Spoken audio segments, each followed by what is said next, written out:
bulgun bir aciz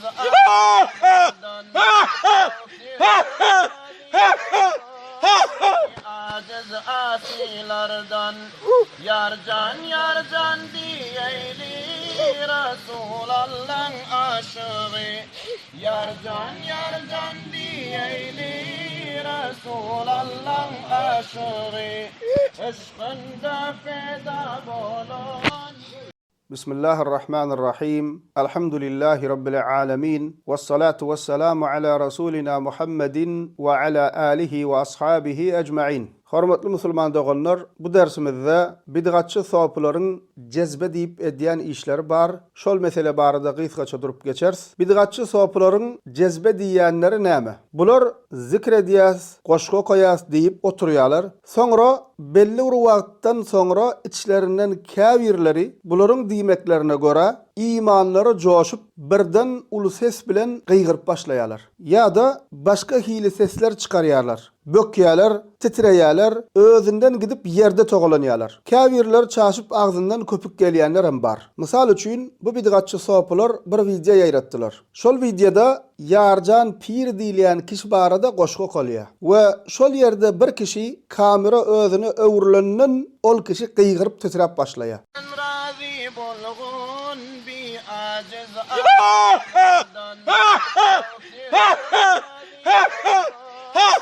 aciz asilardan yarcan diyeyli Resulallah'ın aşığı yarcan diyeyli Resulallah'ın aşığı aşkında feda bolun. Başka bir video ýaýradypdyrlar. Ol videodakylar Türkmen sahradaky Seyfiye diýip atlandyrylýan sopularyň videosy. Ol ýerde olaryň pirem otur. Ýanky oturanlaryň arasynda bir näçe kişiler gıykylyklap, gıygyryp böküp başlaýarlar, ýerde togalanýarlar.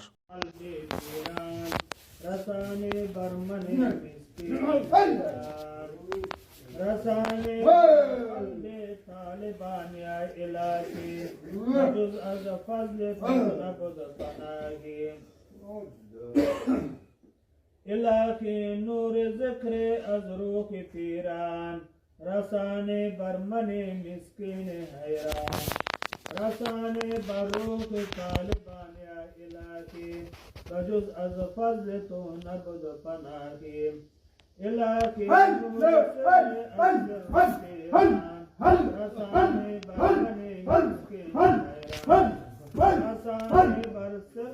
Talibania ilahi bajuz az fazle to panahi ilahi nur khafi azkiran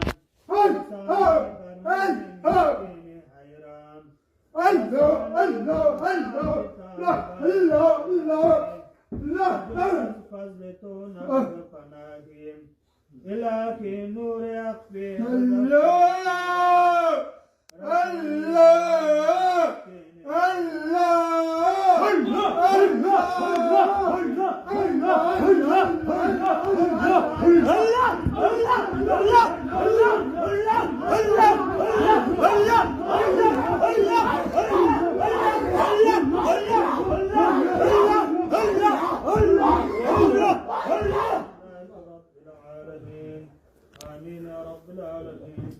Bu video Türkmenistan'a ýaýranna, Türkmenistan'daky käbir sopular, bular Türkmen däl, bular bizden, ýani sopulardan däl diýip utanman yalan sözläp başladylar. Videoň çepinne çünkde oturan äýnekliniň kimdigine bir seredip görüň.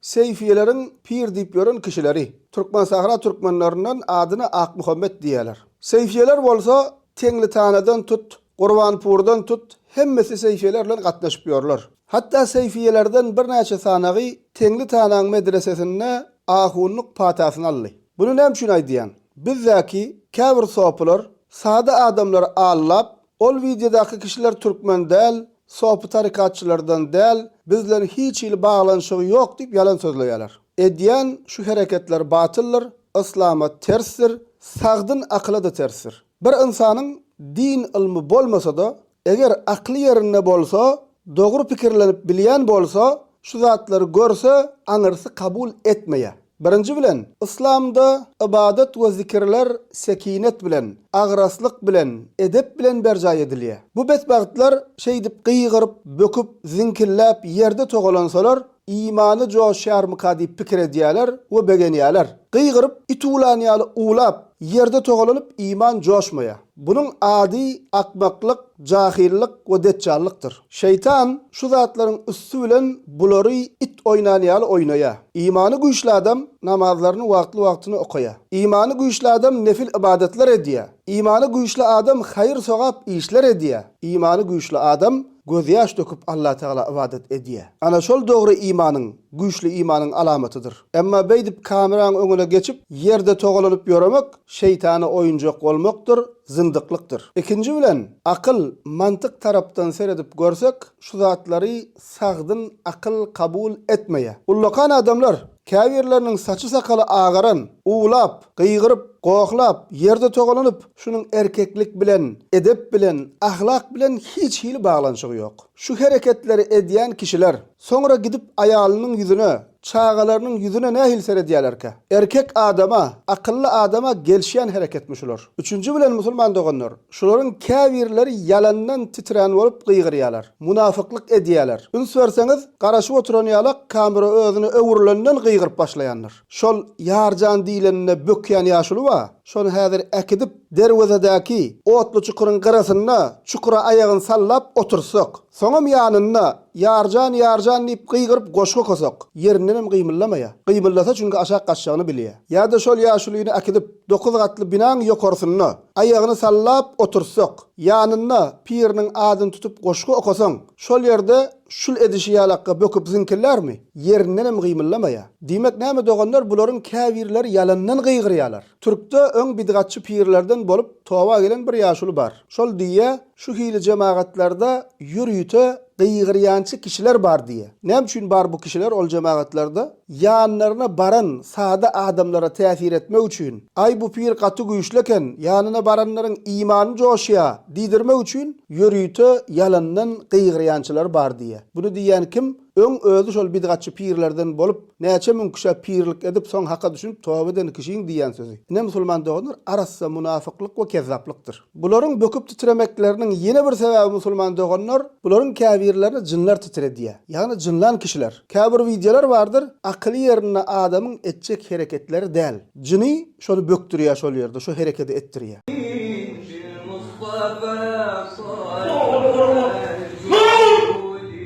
Allah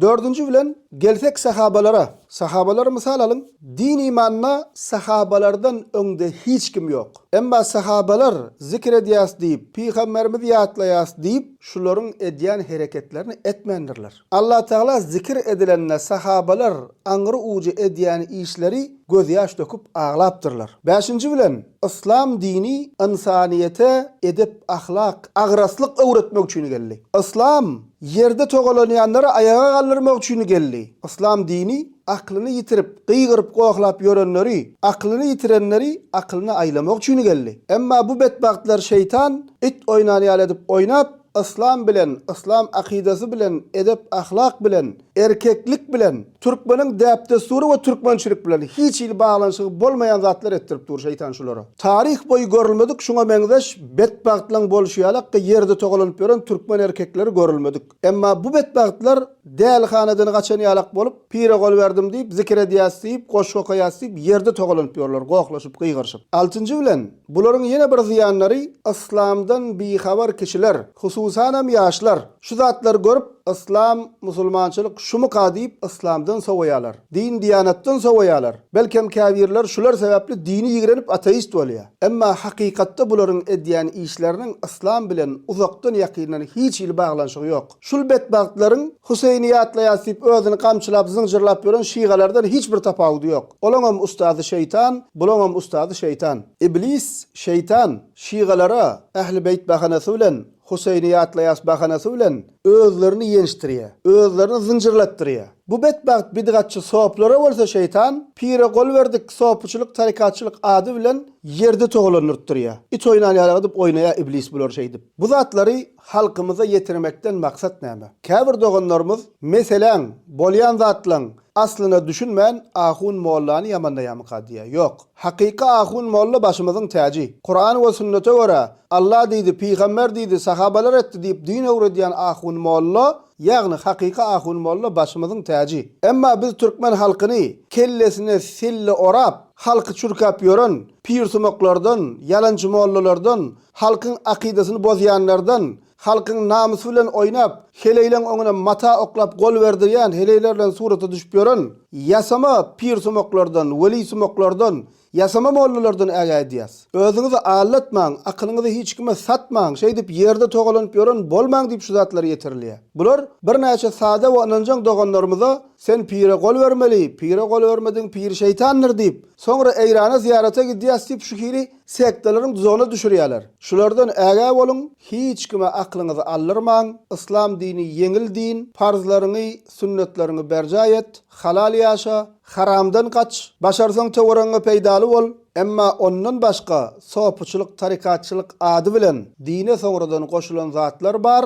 Ol zatlaryň İslam bilen hiç hili bağlanşygy ýokdur. Allah Taala ahlimize hak ýolda sebat bersin. Azaşyp ýörenlere de hak ýoly, sahabalaryň, selef-i salihiniň ýoluna gelmek Allah Taala nesip etsin. Elhamdülillahi rabbil alamin.